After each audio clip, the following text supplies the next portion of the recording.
Halo, selamat malam teman-teman. Apa kabar? Malam hari ini kita jumpa lagi di IG Live untuk Leadership Gen Z Talk Series. Malam hari ini kita masuk ke episode yang ke-43 dan judul yang mau saya angkat malam ini adalah mau HR punya power mulai dari sini dulu gitu ya. Kenapa saya mengambil judul ini? Karena sebenarnya begini teman-teman. Banyak sekali para peserta praktisi HR, profesional HR yang masuk di kelas saya gitu ya. Kemudian mereka belajar mengenai HR strategis gitu ya, bagaimana kita menyusun strategi HR dan bagaimana kita membangun kompetensi dan sebagainya. Tetapi begitu mereka masuk ke perusahaan lagi gitu kan, sering sekali apa yang sudah susah sekali untuk dibuat itu kemudian menjadi sia-sia atau dengan kata lain ditolak oleh business leader. Saya pribadi sangat beruntung bahwa dahulu saya bekerja di korporasi besar yang bisnis leader maupun ownernya itu memiliki kepedulian yang sangat besar dengan sistem human capital, sehingga saya diberikan keleluasaan. Tetapi fenomena ini tidak menjadi hal yang jamak karena banyak sekali teman-teman kita praktisi HR yang mereka sudah belajar aneka macam ilmu HR, begitu kembali ke perusahaan maka proposal-proposalnya menjadi mentah gitu ya. Ini salah satu cerita dari salah satu peserta saya itu bercerita begini gitu ya. Dia udah bikin segala macam gitu ya. Nah, ketika di dalam meeting mau diajukan kepada business leader, terus direksinya tuh langsung ngomong, wah kalau yang ini terlalu teknis ya gitu ya. Yang penting payroll aman kan ya gitu kan. Dan itu di meeting room itu banyak yang ketawa tuh, banyak yang senyum gitu kan. Jadi asumsinya HR itu paling aman, atau ya sudah kalau payroll sudah aman berarti tidak ada masalah dengan people di organisasi. Nah kemudian gitu ya, bisa jadi gitu ya, saya pernah juga dicurhatin oleh peserta saya, dia sudah membuat segala macam proposal, rencana untuk yang namanya kompetensi dan sebagainya. Nah, ketika diajukan kepada business leadernya mengatakan, wah ini keren banget, bagus ya, gitu ya. Kita memang perlu ini bla bla bla bla bla. Tapi kondisi perekonomian kita saat ini belum begitu bagus, gitu ya.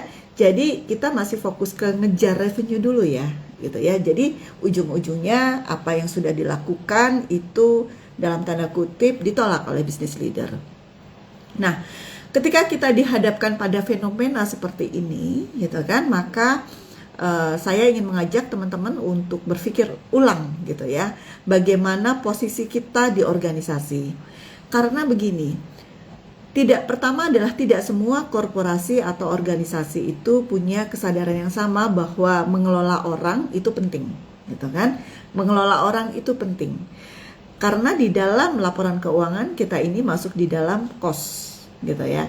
Jadi tidak semua perusahaan punya kesadaran untuk itu. Kemudian yang kedua, sering sekali kita ini sibuk sendiri.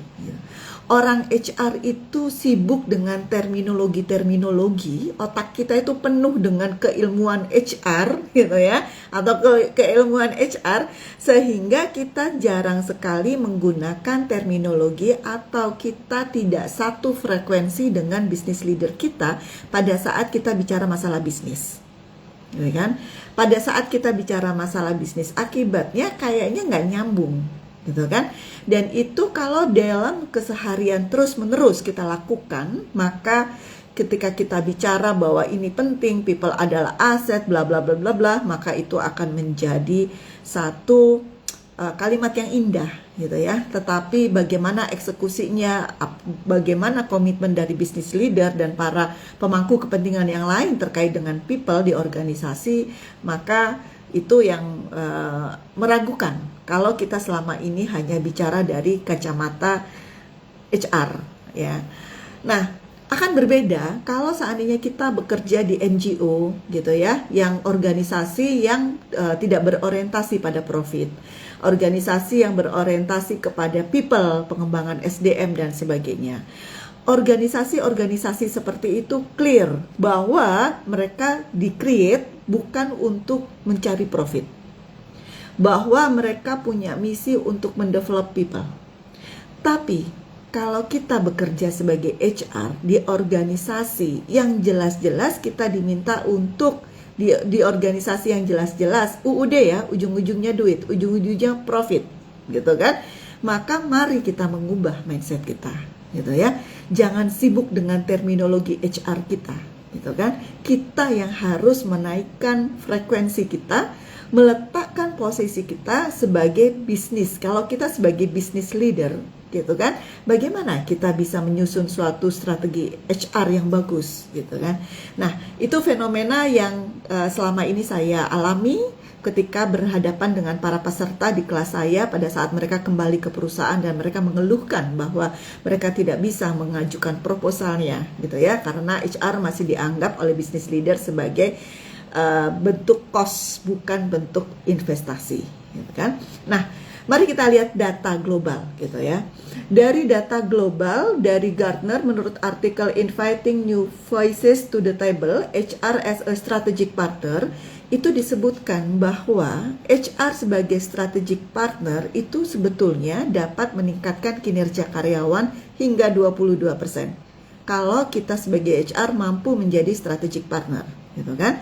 Kemudian dari McKinsey di artikel Organizational Health is still the key to long-term performance tahun 2024 itu juga menegaskan bahwa kesehatan organisasi apa khususnya yang terkait dengan leadership dan culture itu adalah prediktor kunci. Itu adalah prediktor kunci untuk menciptakan value jangka panjang.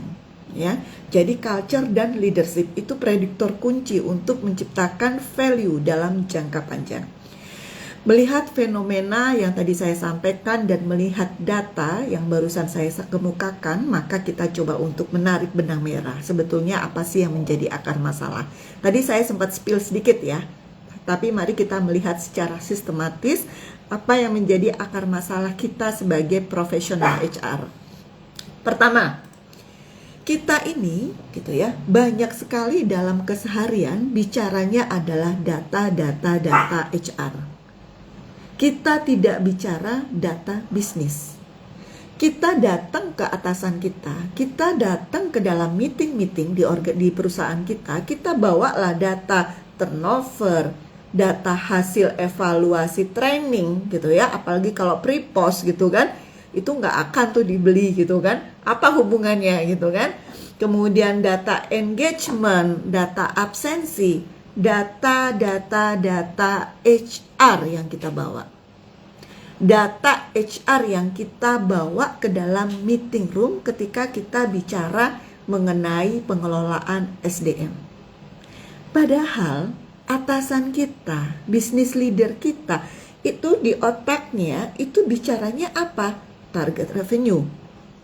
Bicaranya apa? Cash flow. Bicaranya apa? Bagaimana efisiensi biaya. Bicaranya apa? Risiko bisnis. Bicaranya apa? Bagaimana akan melakukan ekspansi. Bagaimana kompetisi di market. Jadi antara otak kita sebagai pengelola atau sebagai profesional HR yang sangat bangga datang ke meeting room membawa data HR, data kita itu nggak nyambung. Dengan apa? Dengan semua konsep atau terminologi yang ada di benak bisnis leader kita. Itu masalah yang pertama. Itu akar masalah yang pertama, gitu ya. Sehingga sampai ngotot kita bicara bahwa people adalah aset, person SDM adalah kunci, bla bla bla bla. Kalau kita tidak menyambungkan dengan mindset dari business leader, maka kita mau sampai ngotot sampai kiamat juga kita nggak akan dibaikin sebagai strategic partner bagi business leader kita, gitu ya. Yang kedua, gitu ya. Ketika kita bicara yang namanya rekomendasi, kita ini sering sekali gitu ya bicara mengenai data, kemudian misalnya data dari employee engagement atau wellness atau apapun lah ya, gitu ya, yang sudah kita dapat. Kemudian kita bicaranya adalah ini adalah kita perlu dengan data ini, maka kita perlu meningkatkan, misalnya data dari employee survei mengatakan bahwa engagementnya rendah, maka kita akan mengatakan bahwa saya akan datang dengan program-program seperti ini supaya apa? Supaya komitmen, supaya karyawan lebih engage dengan organisasi. Harapannya kinerjanya makin naik, gitu ya.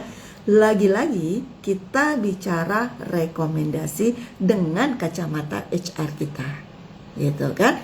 Padahal begitu kita bicara rekomendasi, yang ada di benak bisnis leader kita itu apa? Ada 3 hal.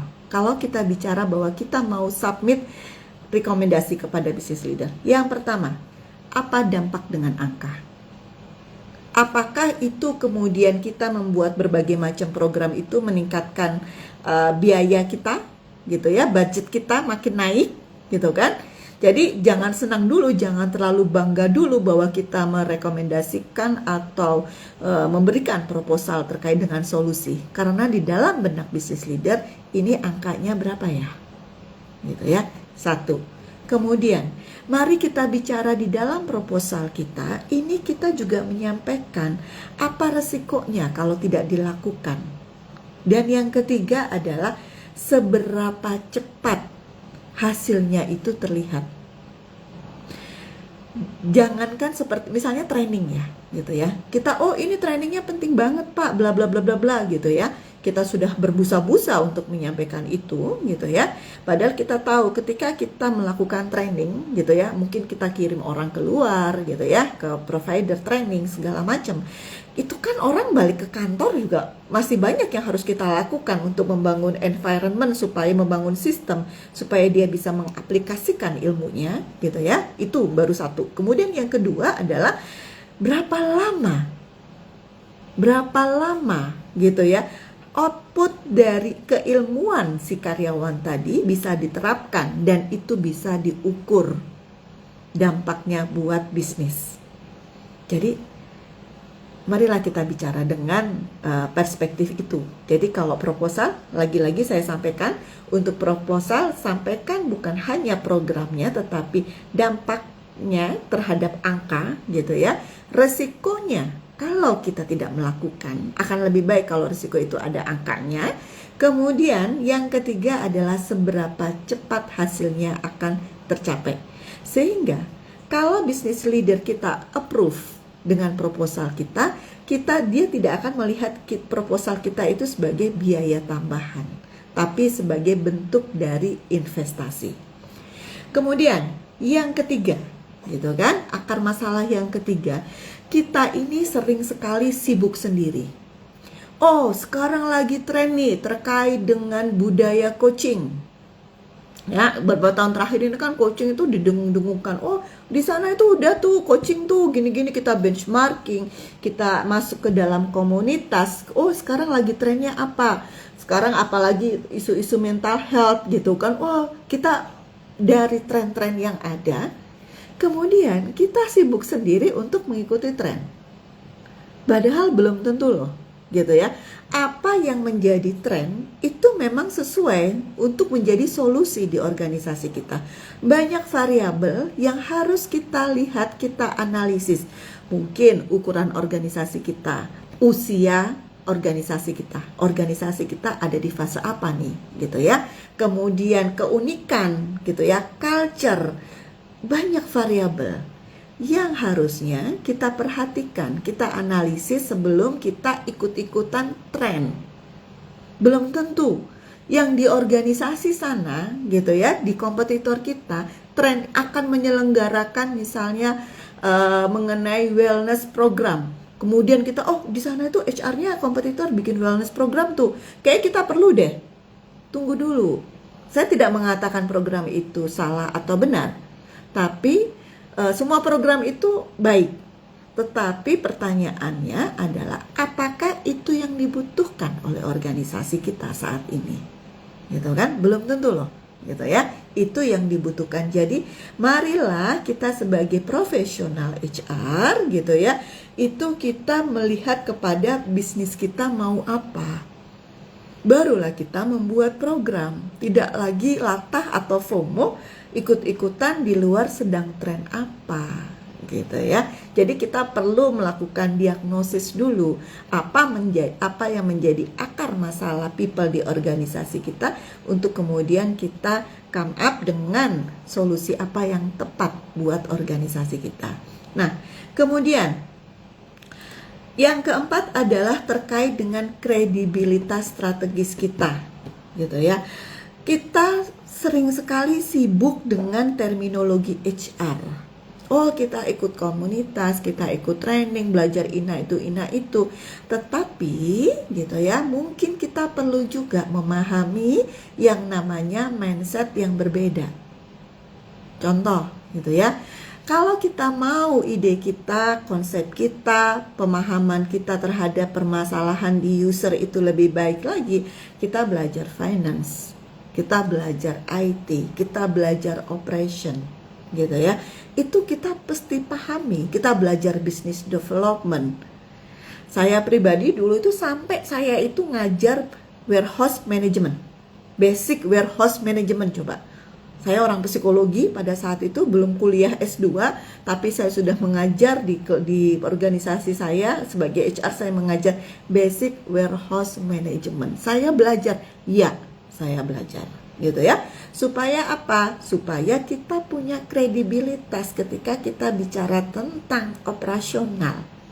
Supaya kita punya kredibilitas ketika kita bicara masalah finance, gitu ya, nyambung. Nah, ini yang perlu kita buat, gitu ya, perlu kita bangun di dalam diri kita. Nah, kemudian solusinya apa? Solusinya apa dari 4 akar masalah itu? Solusi yang pertama, HR harus memahami bisnis lebih dalam. Mari kita telaah. Sebetulnya perusahaan tempat kita bekerja ini, gitu ya, bagaimana dia bisa menghasilkan profit? Bisnisnya apa sih? Bisnisnya apa sih? Kalau kita membaca company profile, oh, dia adalah perusahaan manufaktur yang menghasilkan makanan selai stroberi, misalnya, gitu ya. Ini adalah perusahaan manufaktur yang menghasilkan makanan selai stroberi. Pertanyaannya, apakah betul perusahaan kita itu adalah perusahaan manufaktur seperti tertuang di dalam company profile? Belum tentu. Bagaimana caranya kita bisa memahami bisnis kita? Bisnis kita ini jualannya apa sih? Bisnisnya apa sih perusahaan ini?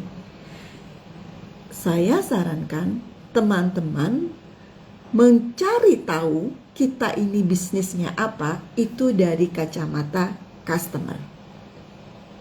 Itu dari kacamata customer.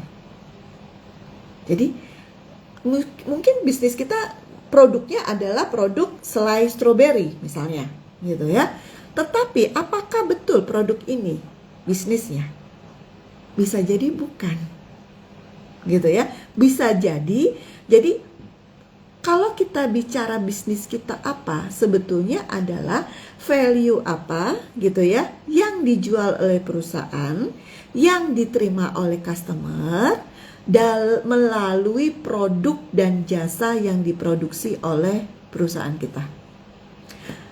Benefit, nilai, gitu ya, apa yang dirasakan, manfaat apa yang dirasakan oleh customer kita, yang kendaraannya itu adalah produk atau jasa. Paham ya? Beda ya, gitu ya.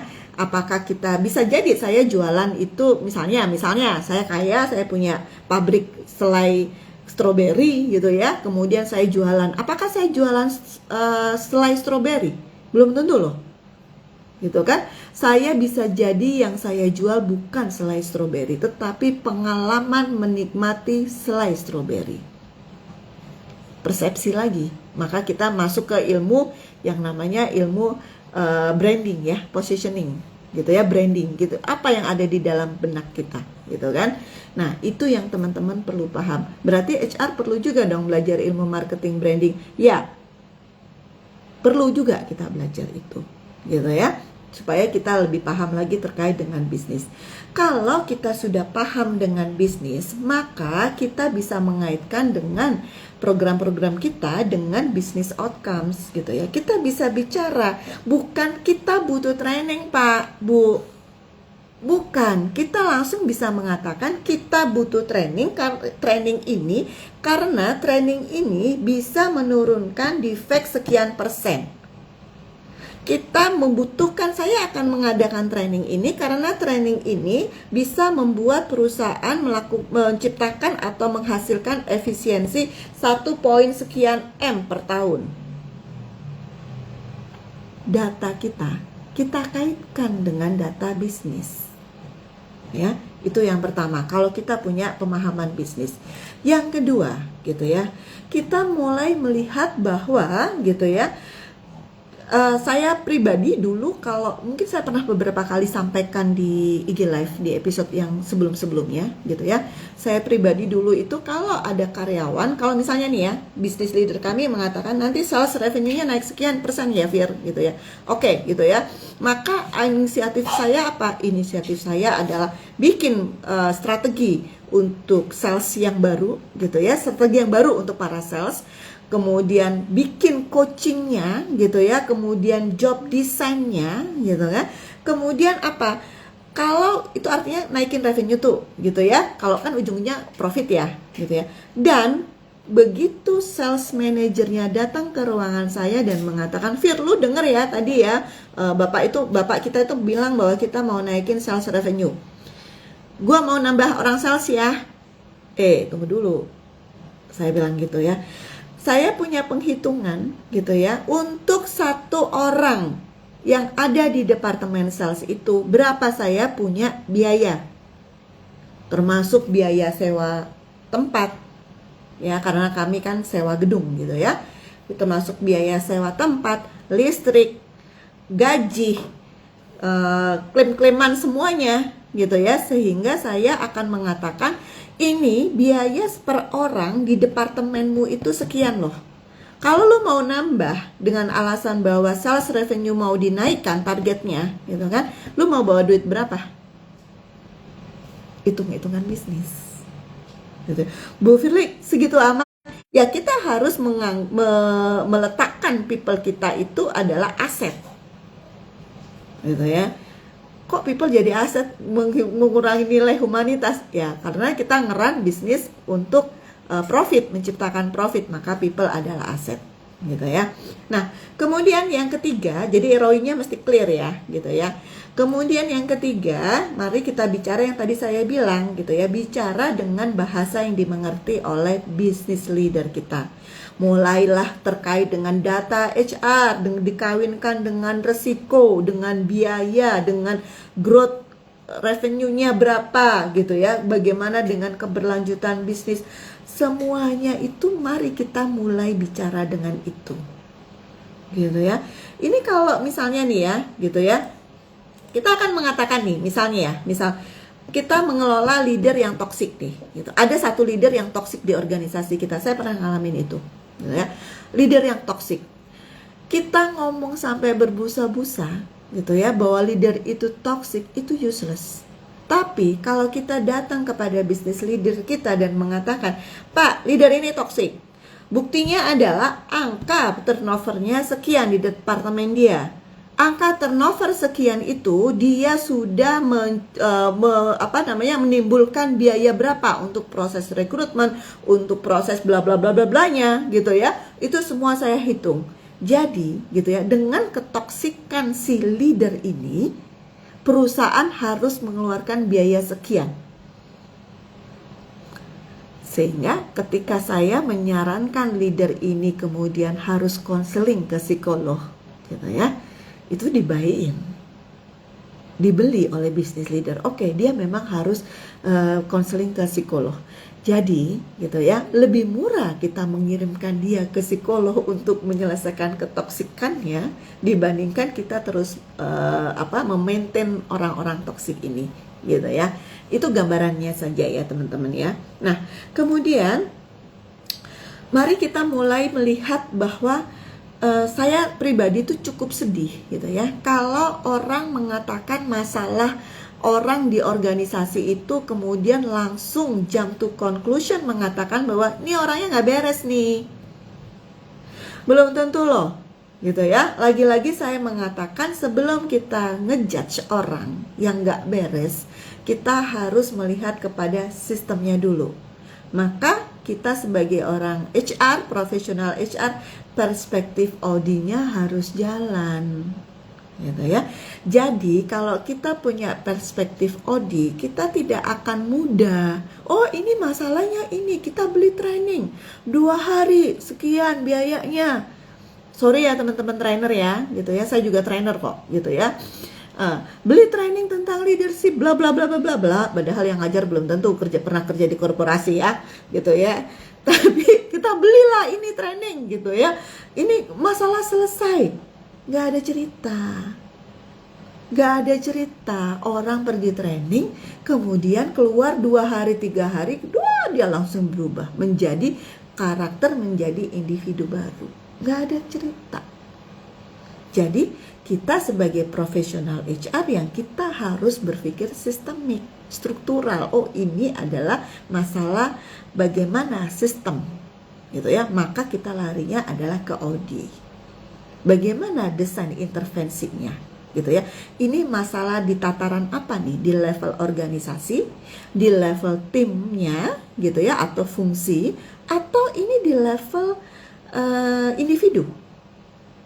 Karena begitu kita sudah melakukan diagnosis dan kita tahu masalahnya ada di level apa, maka kita bisa merumuskan formula desain intervensi yang tepat. Gitu ya.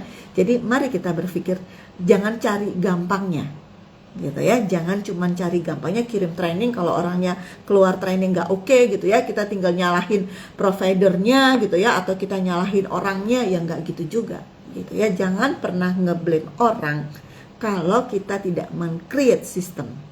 Jangan pernah memblame orang, karena dalam faktanya banyak orang bagus yang kalah oleh sistem, dianggap nggak bagus. Banyak orang yang bagus, tapi begitu masuk di organisasi yang sistemnya buruk, dia juga nggak akan perform.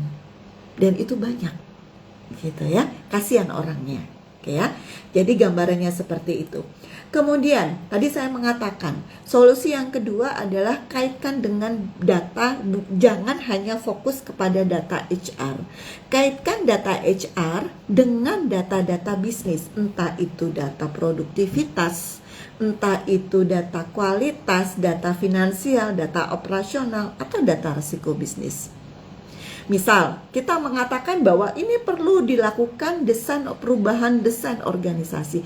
Jangan hanya datang dengan rencana desain organisasinya, tapi kita juga menghitung kalau kita mengurangi orang, berapa penghematannya. Atau kita mengurangi orang tapi kita menambah biaya pelatihannya, gitu ya. Berapa biaya yang harus dikeluarkan oleh perusahaan. Kemudian produktivitasnya berapa yang akan naik karena hanya orang-orang bagus yang ada di departemen itu misalnya, gitu ya. Itu kita hitung, gitu ya. Saya setiap kali melakukan intervensi perubahan desain organisasi itu udah kebayang tuh, gitu ya. Jadi kalau saya melakukan perubahan desain organisasi itu nggak bisa hanya submit struktur organisasi, nggak bisa, gitu ya. Langsung submit juga, langsung di dalamnya ada kompetensi orang-orangnya, di dalamnya ada berapa biaya efisiensi yang bisa di achieve oleh perusahaan atau oleh klien, gitu ya. Apa yang harus dilakukan, change manajemennya seperti apa, itu kompre, harus kompre. Bu Firly, kita nggak sempat ya, nanti itu harus disempatkan, gitu ya, atau bayar atau hire konsultan yang paham itu. Nggak bisa kita hanya bicara dengan satu sisi aspek saja, satu aspek HR. Nggak bisa, kita harus kawinkan data kita dengan data bisnis. Bagaimana caranya kita memastikan bahwa itu ada dampaknya? Misalnya kita punya independent variable gitu ya, sekian data HR gitu, data bisnis sekian gitu ya. Ya nggak masalah juga kalau kita mulai belajar membuka lagi materi kita tentang statistik untuk kita melihat korelasi mana sih sebetulnya yang memiliki dampak paling besar, variabel apa di dalam pengelolaan SDM yang berpengaruh terbesar terkait dengan produktivitas misalnya gitu ya. Nggak ada salahnya kita gitu ya. Justru kalau kita punya itu gitu ya, kita punya kredibilitas strategis. Kalau kita mulai bermain-main dengan analisis statistik, itu kita punya kredibilitas strategis ya. Itu ya teman-teman ya. Kemudian solusi yang ketiga, menyelaraskan inisiatif HR dengan prioritas strategis tahunan gitu ya. Kita mesti paham strateginya perusahaan tahun ini itu ngapain sih perusahaan gitu ya. Jangan ngotot misalnya perusahaan mengatakan bahwa sekarang prioritasnya adalah efisiensi biaya. Efisiensi biaya. Kalau strategi perusahaan sudah mengatakan efisiensi biaya, maka kita mendesain strategi human capital kita itu adalah mengacu kepada efisiensi biaya. Misalnya kita melakukan redesign pekerjaan, kita melakukan program untuk penguatan kinerja di organisasi, gitu kan? Misalnya seperti itu. Jadi harus align dengan strategi perusahaan. Jangan, lagi-lagi ya, jangan, sekarang lagi trennya ini nih, kita nggak mau kalah dengan teman kita di sesama orang HR di luar, kita juga, gue juga mau bikin ini nih, FOMO gitu kan. Nggak gitu juga kali ngelola orang di organisasi, bukan based on FOMO, based on benchmarking, di situ berhasil, belum tentu loh di tempat kita berhasil, banyak variabelnya gitu ya. Tapi yang pasti strategi kita harus cascading dari strategi perusahaan. Itu solusi yang ketiga. Yang keempat, mari kita bangun soft skill kita terkait dengan apa? Terkait dengan bagaimana kita mempengaruhi orang lain dan bagaimana kita berkomunikasi secara efektif gitu ya dengan business leader.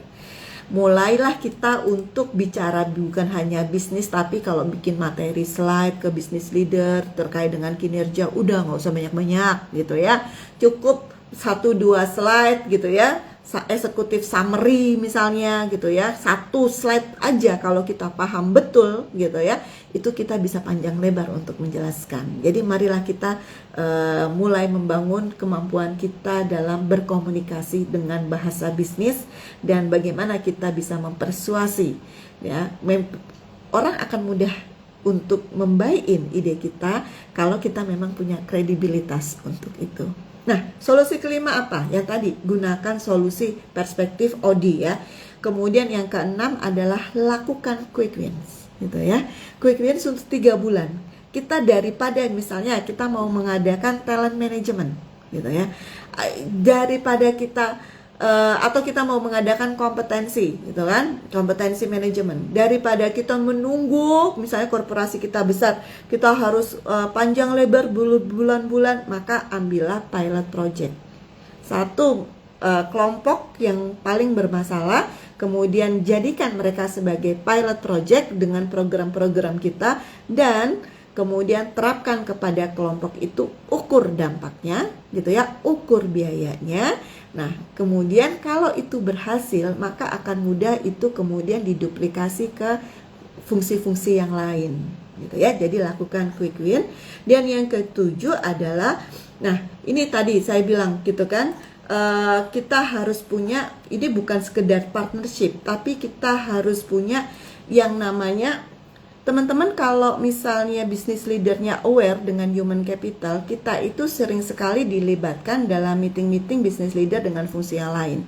Bahkan tidak mungkin kita itu dilibatkan pada saat apa? Business leader dengan komisaris, diskusi gitu ya. Itu HR suka dilibatkan.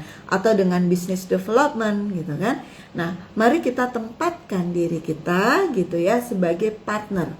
Artinya apa? Artinya kita tidak sibuk dengan otak kita, tapi kita hadir untuk berpartner, untuk kemudian menggali permasalahan dari setiap fungsi, untuk kemudian kita deliver solusi.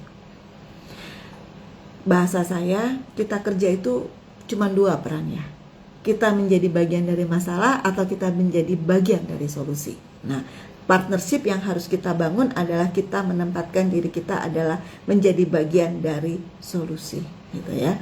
Nah, kemudian yang ke-8 adalah mari kita buat suatu narasi, gitu ya. Narasi besar bagaimana kita mengelola people. Narasinya adalah people, performance, profit.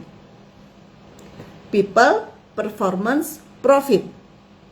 Ya, narasi itu bagaimana kita mengubah from people to performance to profit.